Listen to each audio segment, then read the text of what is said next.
The first discrepancy appeared in the maintenance queue on day 312 of the operational year. I know this because I logged it myself, noted it as a software error, and submitted a correction request to network control at Lagrange 4. This is important to establish. I followed procedure. Everything that happened afterward happened because we followed procedure. My name is Okonkwo. Senior Systems Technician, Relay Station Kharon-9, Deep Space Communications Array, positioned at the heliopause boundary approximately 121 astronomical units from Seoul. Our station exists to amplify, retransmit, and error-correct long-range communications between the inner system colonies and the 3 extrasolar probe networks currently in transit. We are 5 crew. We operate on rotating 18-month deployments. Our work is, by design, uneventful. Kharon-9 is not a glamorous posting.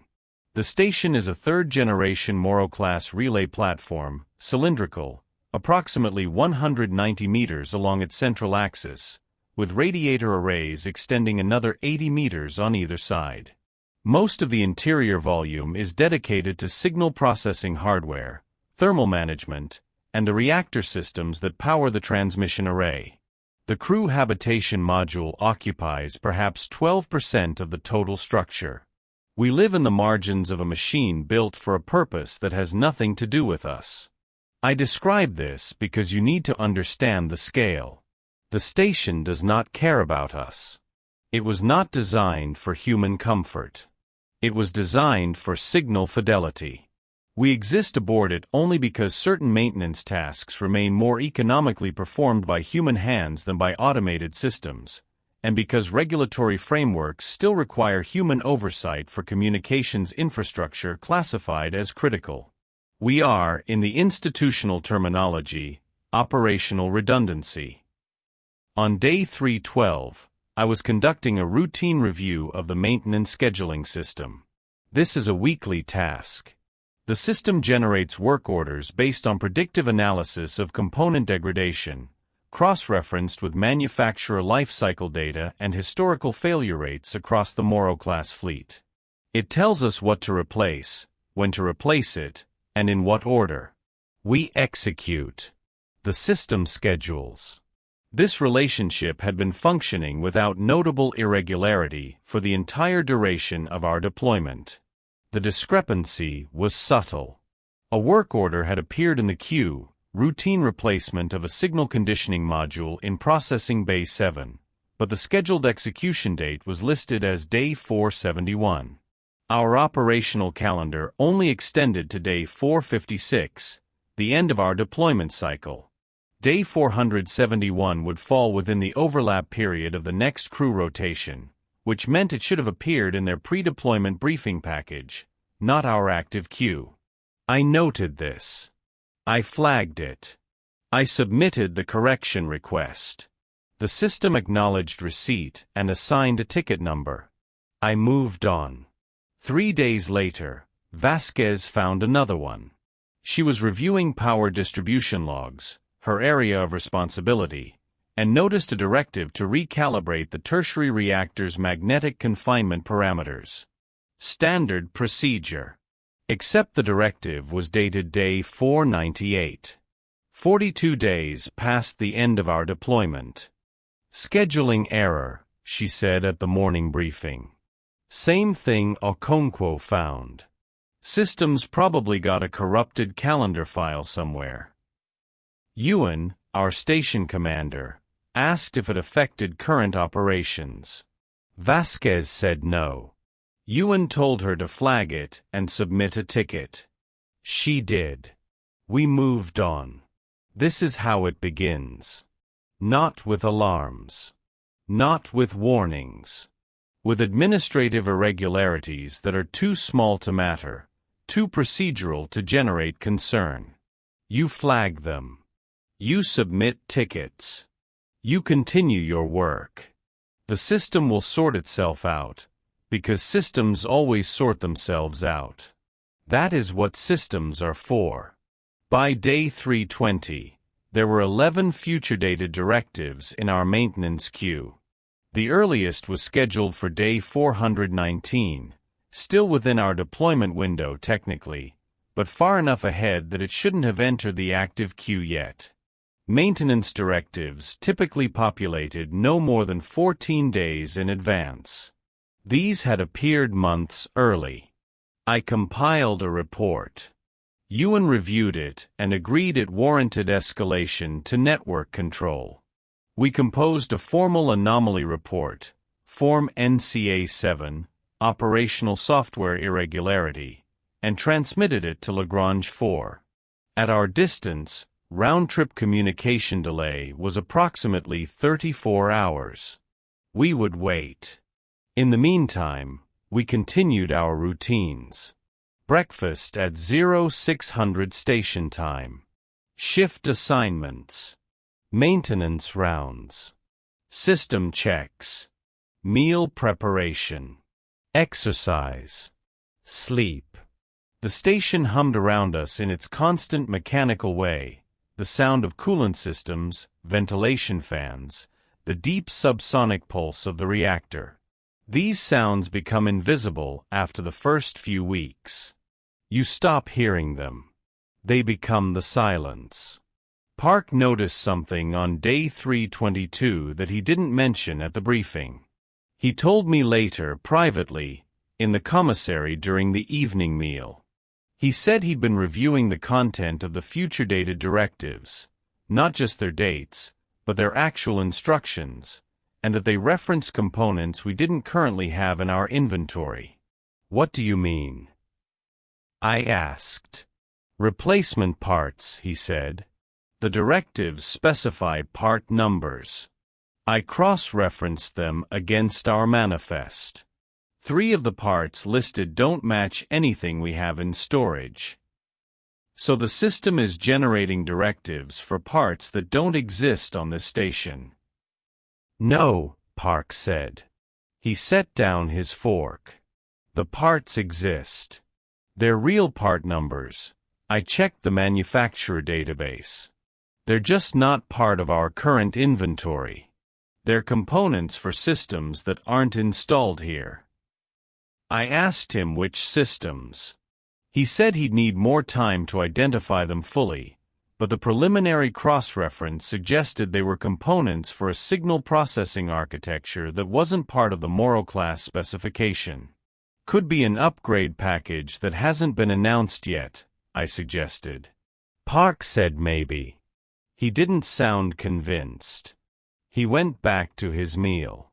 We didn't discuss it further that evening. The response from Lagrange 4 arrived on day 324. It was brief. They acknowledged our anomaly report, stated that they had found no corresponding errors in the network scheduling system on their end, and recommended we perform a full diagnostic of our local scheduling software. They provided a diagnostic protocol. Standard. Expected. Ewan assigned me the diagnostic. I ran it over the following 2 days. The results were clean. No corrupted files. No calendar errors. No malformed data. The scheduling system was operating within normal parameters. The future-dated directives, according to every diagnostic tool available to me, had been generated correctly. They were not errors. They were, as far as the system was concerned, legitimate work orders. I reported this to Ewan. He frowned. He asked me to run the diagnostic. Again. I did. Same results. Then where are they coming from? He asked. I told him I didn't know. The system was generating them through normal channels, using normal processes. The only abnormality was the date. Is it possible the system is receiving scheduling data from an external source? Ewan asked. I said yes, technically. The maintenance scheduling system was networked. It received updates from the fleet-wide maintenance database at Lagrange 4. But those updates came through authenticated channels with verified timestamps. If the data was coming from outside, It would have to be authenticated data. Yuan was quiet for a long time. Then he told me to transmit the full diagnostic report to network control and request technical support. That second message went out on day 326. We received a response on day 328. Network control stated that they had reviewed our diagnostic data and confirmed no anomalies on their end. They recommended we isolate the scheduling system from the network and observe whether new directives continued to appear. We isolated the system on day 329.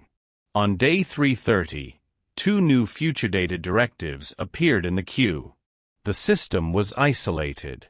It had no network connection, no external data source. And yet it continued to generate work orders for dates that hadn't occurred yet, specifying components we didn't have, for systems we couldn't identify. I reported this to Yuan at the morning briefing. The room was quiet. Vasquez asked if there was a possibility of a hardware fault, something in the local storage that was generating phantom data. I said I couldn't rule it out, but the data was structured, consistent, and internally coherent. It didn't resemble corruption. It resembled intention. No one spoke for several seconds after I said that. Yuan told me to continue monitoring. He told Park to complete his analysis of the unfamiliar part numbers. He told Vasquez and Ellen to proceed with their normal duties. We dispersed. The briefing room felt colder than usual, though the environmental readings showed no change. Park completed his analysis on day 333. He presented his findings at the evening meeting. The components referenced in the future-dated directives belong to what he described as a signal processing substrate, an architecture designed for processing transmissions in a frequency range that our current equipment couldn't access. He'd found documentation in the deep manufacturer archives. The architecture was real. It had been developed, prototyped, and apparently shelved approximately 6 years ago by the same consortium that built the Morrow-class stations. Why was it shelved? Yuan asked. The documentation doesn't say. The project files end abruptly. No final report. No cancellation notice. Just, nothing after a certain date. And our scheduling system is telling us to install it. Yes. On dates in the future. Using parts we don't have. Ellen, who had been silent throughout this exchange, spoke up. What frequency range? Park checked his notes. Subquantum carrier band. Theoretical range only. There's no known source that transmits in that spectrum. Then what would the system be designed to receive? Park didn't answer. He didn't have one. That night, I couldn't sleep. This is not unusual on a deep space posting. Insomnia is a documented side effect of prolonged isolation and the absence of natural circadian cues. But this felt different. I lay in my bunk and listened to the station. The ventilation cycling. The distant, rhythmic pulse of thermal regulation.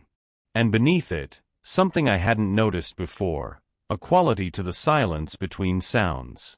Not a new sound. An absence that had texture. As if the station was waiting between breaths. I logged it as a sleep disturbance and took a mild sedative. I don't know why I felt the need to document it formally. It seemed important at the time to have a record. Day 336. A resupply drone arrived on schedule, automated, unmanned, containing our standard allocation of consumables, replacement components, and personal mail. This was normal. The drone had been dispatched from Lagrange 4 weeks prior, well before our anomaly reports. Its manifest was routine, except that it contained 3 components not listed on the expected manifest. Vasquez identified them during the unloading process. 3 sealed containers, properly labeled, properly catalogued, bearing part numbers that Park immediately recognized. They were the components specified in 3 of the future-dated directives. Components for the signal processing architecture that didn't officially exist on our station. Vasquez called Ewan immediately. He came down to the cargo bay. We all did.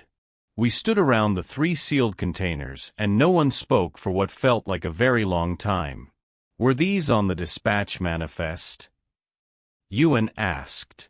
No, Vasquez said. They're not on any manifest I've received. Then how did they get on the drone? No one had an answer. Ewan contacted Lagrange for priority message. He asked for immediate confirmation of the drone's cargo manifest. He asked whether these components had been deliberately included. He asked for clarification of their purpose. The response came 34 hours later. It was 3 sentences. Drone manifest confirmed as transmitted. No additional cargo authorized. Please verify and report. They were telling us the components shouldn't be there. But they were there. Physically present. Real. Weighing approximately 40 kilograms each. Sealed in standard shipping containers with proper institutional labeling. Ewan ordered them placed in quarantine storage. He ordered no one to open them.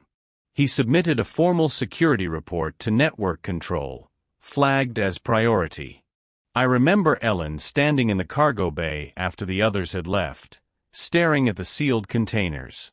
She didn't touch them. She just stood there, as if listening. When I asked if she was all right, she turned and smiled, a normal smile, a professional smile, and said, I was just thinking about timing. What about it? The drone was dispatched before our anomaly reports. Before we even found the first directive.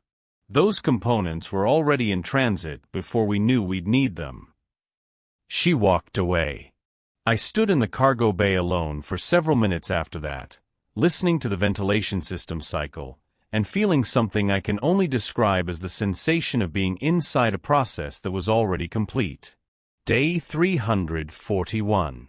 Ewan received a response to his security report. It was brief, formal, and strange. Network Control acknowledged the discrepancy in the drone manifest. They stated that an internal review was underway. They recommended that we proceed with standard maintenance operations, and that they would provide further guidance within 7 days. They did not tell us to send the components back. They did not tell us to destroy them. They told us to proceed with standard operations. What does that mean? Park asked at the briefing. Ewan said he interpreted it as instruction to continue normal duties while awaiting further guidance. Nothing more. But the directives, Park said. The future-dated directives. Some of them are approaching. Day 353 is the earliest one still ahead of us. That's 12 days from now. If we're proceeding with standard maintenance operations, do we execute the directive when its date arrives? The room went quiet. It was a genuine procedural question. The directives existed in our scheduling system. They had been generated through legitimate processes. They specified real tasks with real components, components we now physically possessed. If we maintained standard operations meant executing scheduled maintenance directives when their dates arrived. Ewan said he would seek clarification from network control. He transmitted another message. The response, when it came, said, execute maintenance directives as scheduled unless explicitly countermanded. Await further guidance. I read that message several times. We all did. Its meaning was clear. Its implications were not. Something, was telling us to install components for a system we didn't understand, according to a schedule that shouldn't exist, using parts that arrived before we knew we needed them. And our chain of command was telling us to comply. This is the nature of institutional horror. It does not arrive as a monster. It arrives as a directive. It arrives as a schedule. It arrives wearing the language of procedure, of authorization, of routine. And you comply, because compliance is what you were trained to do. Because the alternative, refusal, requires a certainty that something is wrong, a certainty that you cannot achieve when everything around you maintains its procedural normalcy. Day 353. I executed the first future-dated directive. The task was straightforward. Replace a signal conditioning module in Processing Bay 7 with one of the new components. The procedure was documented in the directive with standard technical specificity: power down, disconnect, remove, install, reconnect, power up, verify. I had performed similar component swaps hundreds of times. The physical actions were identical to any routine maintenance task. The component itself looked almost normal. Standard form factor. Standard connectors. But the internal architecture, visible through the inspection window, was different, denser, more layered, with a crystalline substrate I hadn't seen before. It was beautiful, in the way that highly engineered things can be beautiful. Precise.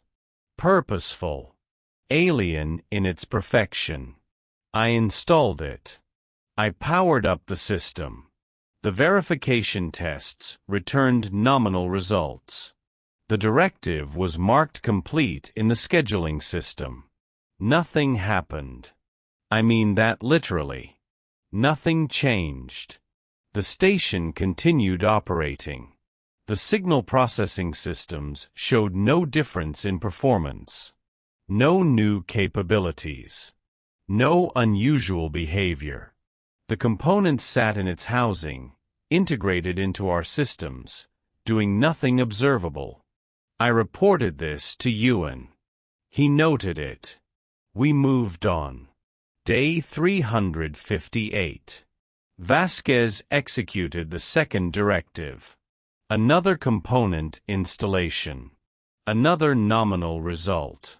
Another nothing. Day 362. Park executed the third. Same. 3 components installed. No observable change. The station continued its work. We continued ours. The future-dated directives continued to appear in the queue, their dates approaching one by one, their instructions growing incrementally more complex. But something had changed. Not in the station systems. In us. I noticed it first in Ellen. She was spending more time in Processing Bay 7, longer than her duties required. When I asked, she said she was monitoring the new components, ensuring stability. A reasonable answer. A professional answer. But she said it in a tone that suggested she was reciting a justification she'd prepared in advance. Park stopped eating meals with the rest of us. He took his food to his quarters and ate alone. When I passed his door, I could hear him talking, not to anyone, not on a comm channel. Just murmuring, as if working through a problem aloud. But the words weren't quite words. They had the rhythm of speech without the content. Vasquez became meticulously organized. Her workspace, always tidy, became immaculate. Her tools arranged with geometric precision. Her log entries grew longer, more detailed, documenting observations that seemed increasingly disconnected from her actual work. She wrote 3 pages about the quality of light in the corridor outside her quarters. She described it as anticipatory. Ewan noticed none of this, or appeared not to. He conducted briefings. He reviewed reports. He transmitted updates to network control. He was performing his role with a precision that, in hindsight, had become mechanical. Stripped of all improvisation. Stripped of all humanity. He was operating according to procedure, and procedure had become the entirety of his personality. And me. I was documenting. I was watching. I was noting these changes with the detachment of a technician observing system behavior. I told myself this was professional diligence. I was maintaining awareness of crew psychological status, as per operational guidelines. But there was something else. Something beneath the professional justification. A feeling that I was being shown these things. That the documentation itself was part of a process. That my act of recording was not observation but participation. Day 371. The 7th directive arrived at its scheduled date. This one was different. It didn't specify a component installation. It specified a reconfiguration, a modification to the station's primary signal processing pipeline that would route a portion of incoming transmissions through the newly installed components before passing them to standard analysis. I read the directive carefully. The modification was technically sound. It wouldn't disrupt normal operations. The routed signals would be copies. The originals would continue through standard processing unaffected. The new components would simply receive a copy, process it through their unknown architecture.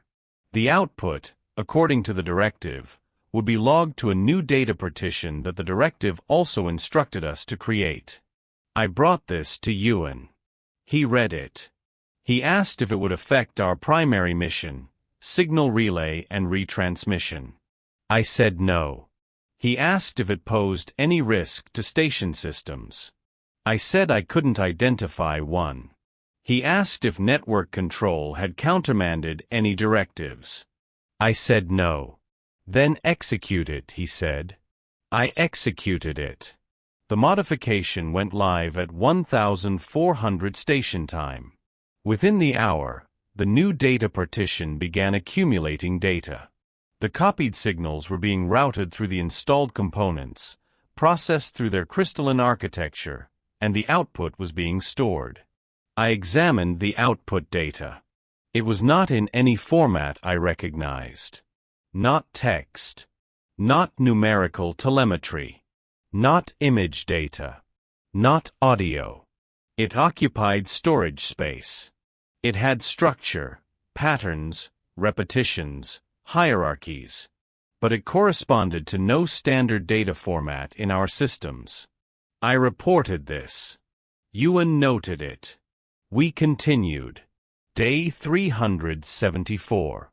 Ellen asked permission to analyze the accumulated output data. Ewan approved.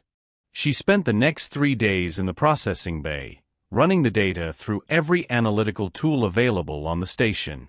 Fourier transforms. Pattern recognition algorithms. Linguistic analysis. Mathematical decomposition. Nothing produced intelligible results. On day 377, she came to the evening briefing with a different expression on her face. Not worried. Not excited. Blank. Carefully, deliberately blank. It's not meant for our systems, she said. It's meant for us. Explain, Ewan said. The data structure is organic. Neurological. The patterns correspond to neural firing sequences. It's not machine data. It's... She paused. Chose her words carefully. It's designed to be perceived, not read. Perceived how? I don't know yet. But when I visualize the data, even the raw patterns on a screen, She stopped again. I feel like I'm remembering something. Something I've never experienced. The briefing room was very quiet. The ventilation system cycled. Somewhere deep in the station, a thermal joint expanded with a soft metallic groan. What do you remember? Park asked. His voice was barely above a whisper. Ellen looked at him. The end of the signal. No one asked her to clarify. No one asked what that meant. We all sat in silence for approximately 30 seconds, and then Ewan ended the briefing. We dispersed to our duties. No one discussed what Ellen had said. I lay awake that night and thought about what she'd said. The end of the signal. Our station existed to relay signals, to keep them alive across the void. What would it mean for a signal to end? Not transmission failure. Not technical interruption. An ending. A natural conclusion. Like the last word of a sentence. I didn't sleep until 0400. When I did, I dreamed of vast distances collapsing. Of something enormously far away becoming suddenly, impossibly close.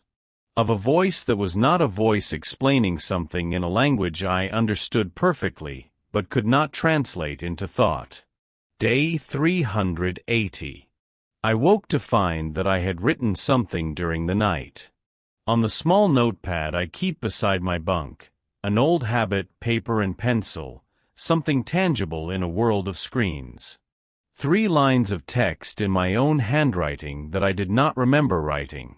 The station is the message. The crew is the carrier. The signal does not end, it arrives. I stared at those words for a long time.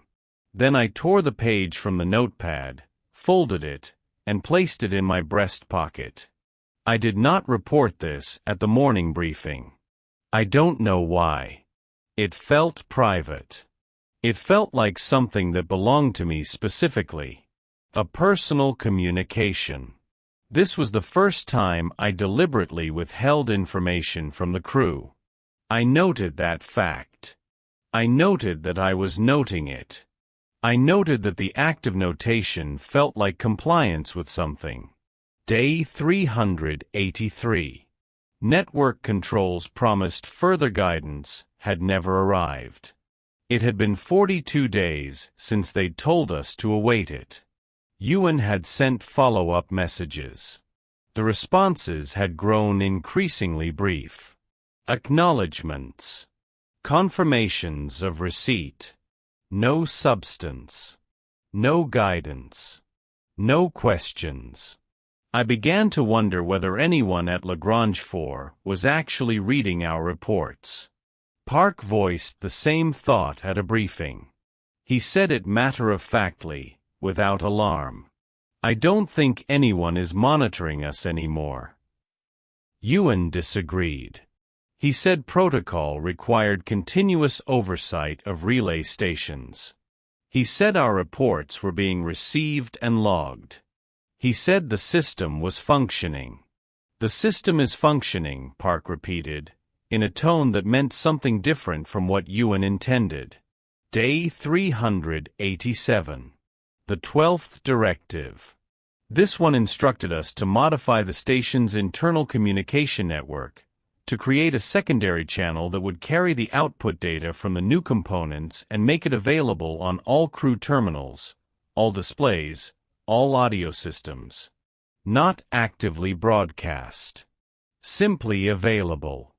Accessible. Present in the background, like a radio station you could tune to if you chose. I read the directive twice. 3 times. There was nothing in it that violated safety protocols. Nothing that would disrupt operations. It was asking us to make the process data, the neurological patterns, accessible throughout the station. I brought it to Ewan. He approved it without discussion. His eyes were focused on something just past my shoulder as he spoke. He was looking at the wall behind me as if reading text I couldn't see. Execute it, he said. I hesitated. This is the moment I should have refused. I can identify it now, in retrospect, as the point where professional compliance crossed into something else. But at the time, the hesitation lasted only seconds. The directive was legitimate. The chain of command had authorized compliance. The system was functioning. I executed it. The secondary channel went live at 1100 station time on day 388. The data was now accessible on any terminal, any display, any speaker system on the station. You had to actively select it. It wasn't forced on anyone. It was simply there. A new option in the menu. A new channel in the system. Within a day, everyone had accessed it at least once. I accessed it through my workstation terminal. The display showed the data in its raw form, flowing patterns of light and dark, oscillating at frequencies that seemed to hover just below recognition. Like watching clouds that almost form shapes. Like hearing music through a wall. Not quite comprehensible. Not quite incomprehensible. Liminal. I watched it for 7 minutes before I realized I had lost awareness of time. The clock on my terminal showed that 23 minutes had passed. I closed the display. My hands were shaking slightly. Not from fear. From recognition. The patterns had been saying something, and I had almost understood it. Almost. The understanding hovered just beyond my reach, like a word on the tip of your tongue that dissolves when you try to speak it. I did not report the time discrepancy. Day 391. Changes accelerated. Not in the station, in us. We stopped eating together entirely. Not by decision. It simply stopped happening. Each of us took our meals at different times, in different locations. We stopped making eye contact during briefings. Our conversations became purely functional, technical queries, status reports, acknowledgements. All personal content drained from our interactions as if by evaporation. And we all spent time with the data. I could see it in the access logs. Everyone was viewing the secondary channel. Park for hours at a time. Ellen in short, frequent bursts. Vasquez with methodical regularity, 15 minutes every 2 hours, like a medication schedule. Ewan accessed it once each evening before sleep. None of us discussed it. This absence of discussion was itself significant. We were a crew of 5 people in a metal cylinder 121 Australian dollars from the nearest human settlement, and we had collectively decided, without communication, to not speak about the thing that was occupying more and more of our attention. The silence had weight. It accumulated in the corridors like sediment. In the commissary. In the processing bays. The station had always been quiet, mechanical sounds, system hums, the architecture of functional silence. But this was different. This was the silence of people who know the same thing and have agreed, without agreeing, to not name it. Day 396. I was performing a routine inspection of the ventilation system in HAB Section C when I found Park. He was standing in the middle of the corridor, motionless, his eyes open but unfocused. He was facing a blank wall. His datapad hung at his side, its screen dark. "Park," I said. He didn't respond. "Park." His eyes focused. He looked at me. Smiled. "Sorry. I was thinking." "About what?" He looked back at the wall. "About what it will be like when the signal arrives." "The signal." "The one we're preparing to receive. The one the station is being reconfigured for." He said this calmly, conversationally, as if explaining something obvious. "I think it's going to be very large. Not in data volume. In scope. In what it means. I think we're going to understand everything when it arrives." "Park, what signal? We haven't been briefed on any incoming signal." He looked at me with an expression I can only describe as patient. The way you look at someone who hasn't heard the news yet. The directives, he said.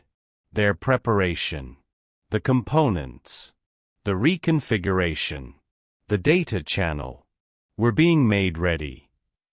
Ready for what? For the end of the signal. He paused. For arrival. He walked past me and continued down the corridor. His footsteps were steady, unhurried. He whistled softly, a melody I didn't recognize but that felt familiar in a way I couldn't place. I should have reported this conversation to Ewan. I should have flagged it as a potential psychological event, delusional ideation, dissociative episode, something clinical and manageable. Instead, I stood in the corridor and listened to the ventilation system breathe, and I thought about what Park had said, and I felt something loosen in my chest. Not anxiety. Relief. The relief of having something named that you've been trying not to think about. We were being made ready. I returned to my quarters and accessed the secondary channel. I watched the patterns for 41 minutes. I did not lose time. I was present, alert, aware. And during those 41 minutes, I felt, not understood. Felt is not the right word. Perceived. I perceived a structure. Not in the data, but in the station. In its layout. In the arrangement of its systems. In the positioning of the 5 of us within its corridors and compartments. A geometry that had been invisible but was now becoming legible. A design that had always been present but required the new components, the new architecture, the new channel, to become perceivable. Kharon-9 was not a relay station. Or rather, it was a relay station, but we had misunderstood what was being relayed. Day 401. The 15th directive instructed us to modify the station's positioning thrusters. Not a major course correction. A subtle reorientation, 0.003 degrees on the lateral axis. Negligible.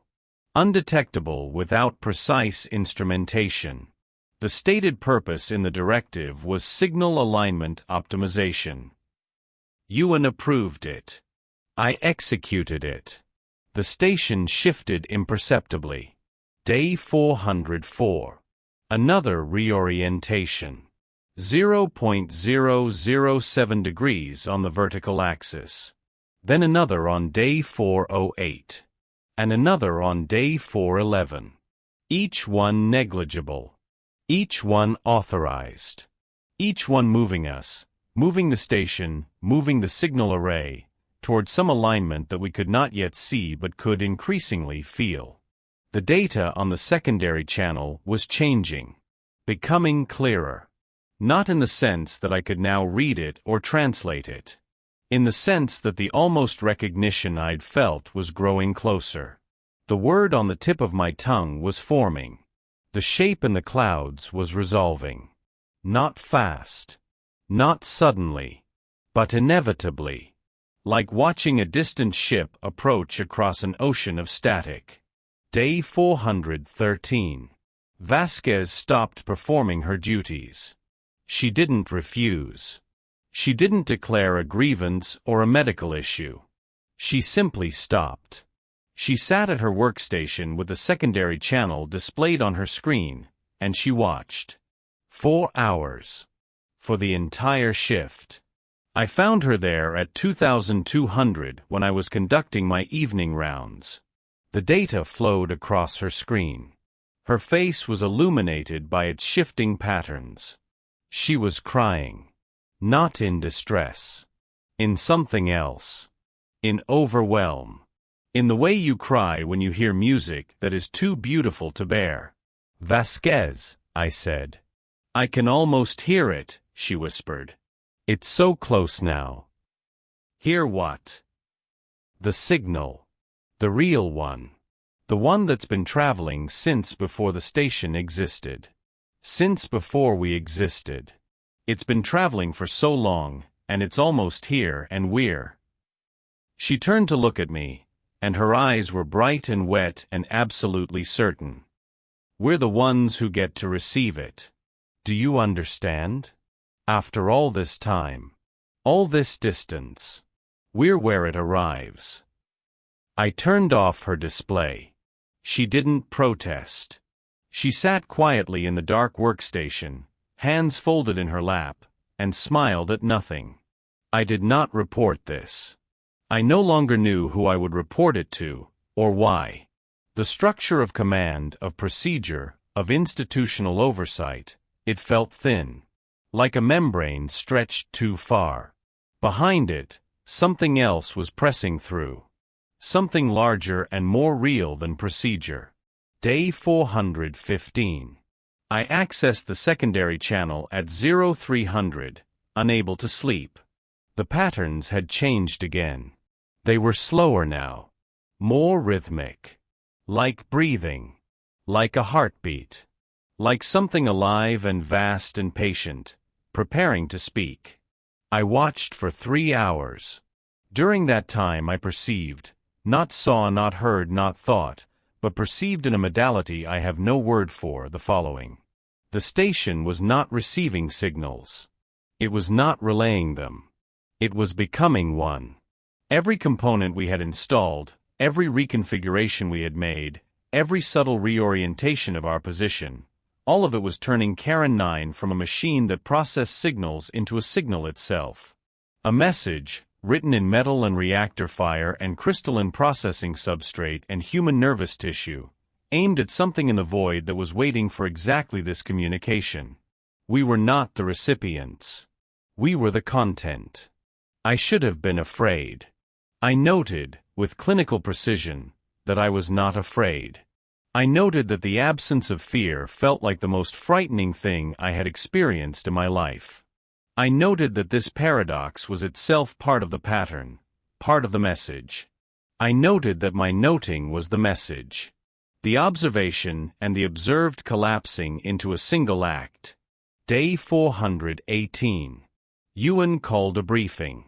We all attended. We sat in our usual seats. The ventilation cycled. The lights hummed. Everything was procedurally normal. Yuan said he had received a communication from network control. He said it was classified.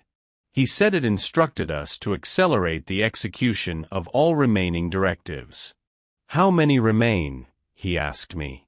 23, I said. Time frame.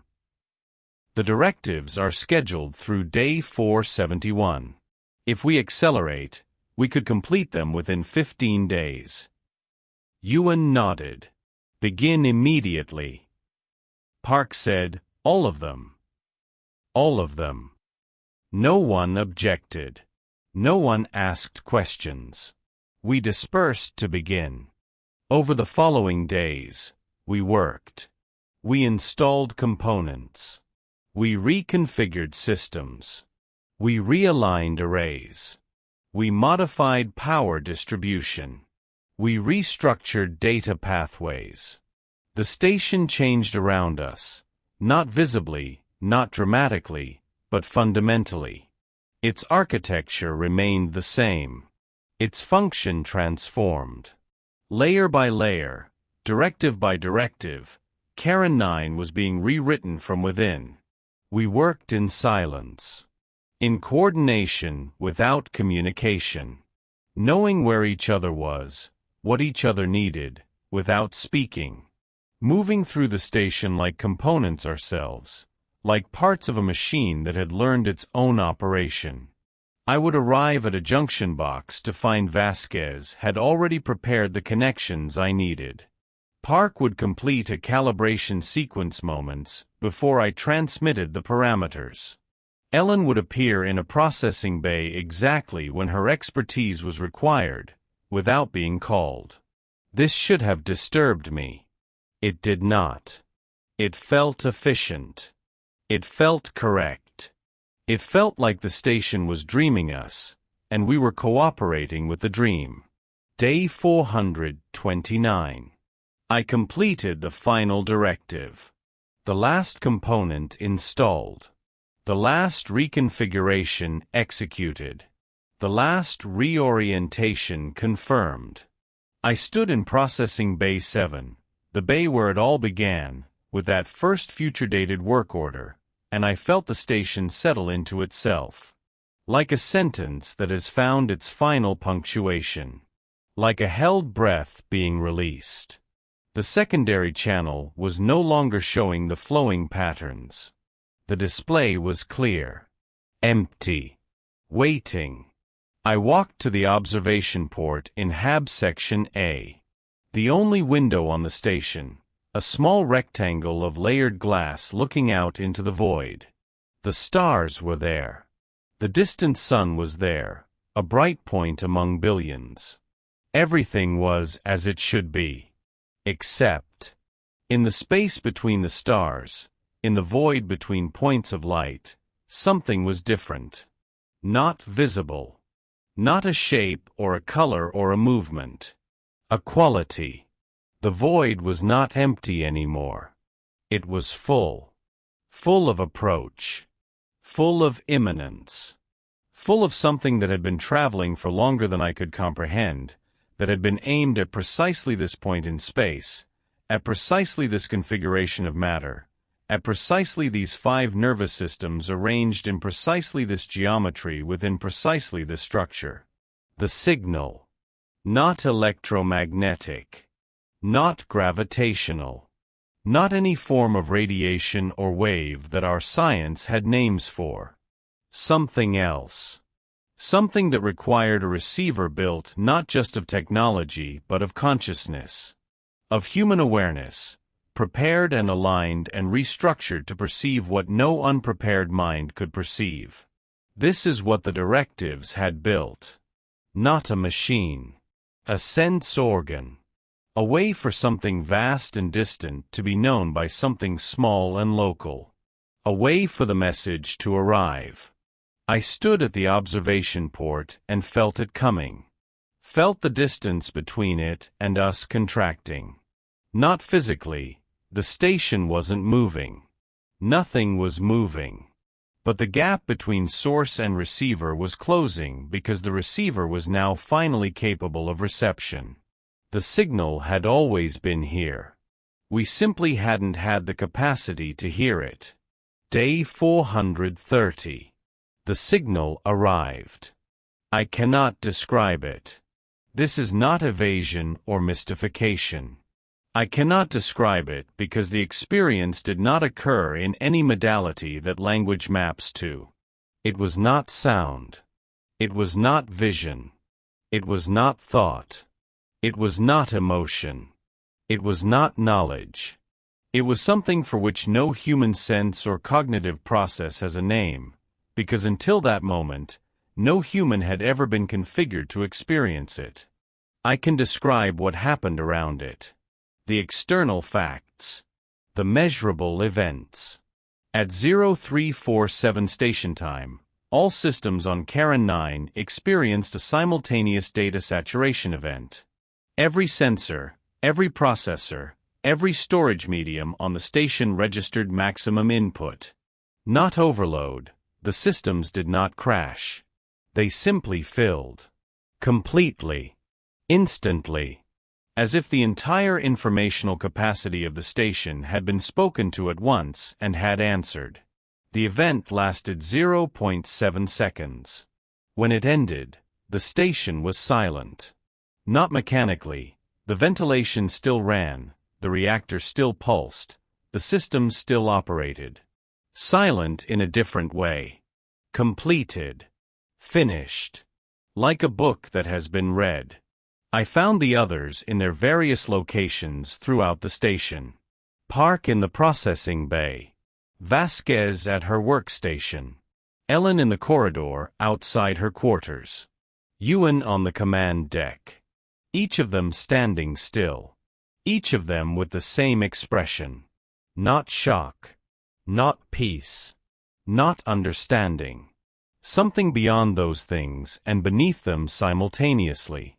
The expression of someone who has received an answer to a question they didn't know they were asking.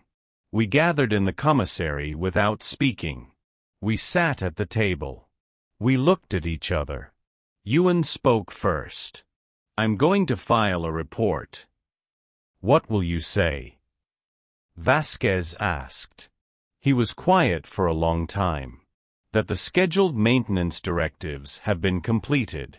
That all systems are operating normally. That the station is performing its designated function. Is it? Park asked. Yes, Ewan said.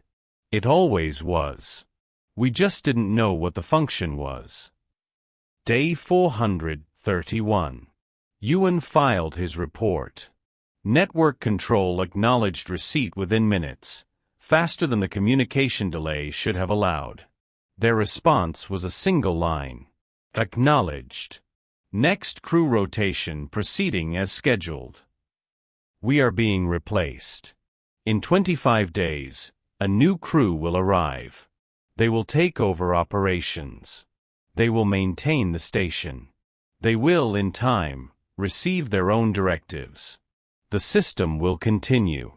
I am writing this account because I believe it is important to have a record, not of what happened, because what happened cannot be recorded in language, but of the process. The preparation. The institutional mechanisms by which a human crew was transformed into something that could receive something that should not be receivable. The quiet, procedural, authorized horror of being made into an instrument without your consent. Because we did consent. Every step. Every directive. Every authorization. We chose compliance. We chose procedure. We chose the comfort of the system over the uncertainty of refusal. And the system used that choice, used our professionalism, our training, our institutional trust, to make us into what it needed us to be. I do not know what the signal was. I know that I perceived it. I know that it changed something in me that I cannot identify because the change is total. It is not a modification of who I was but a completion. As if I had been partial all my life, and am now whole. And the wholeness is the most disturbing thing I have ever experienced, because I cannot remember what it was like to be incomplete, and therefore I cannot verify that I was ever the person I believe I was before. The system will continue operating. The next crew will arrive. The directives will generate. The components will install. The configurations will align. And one day, another signal will come.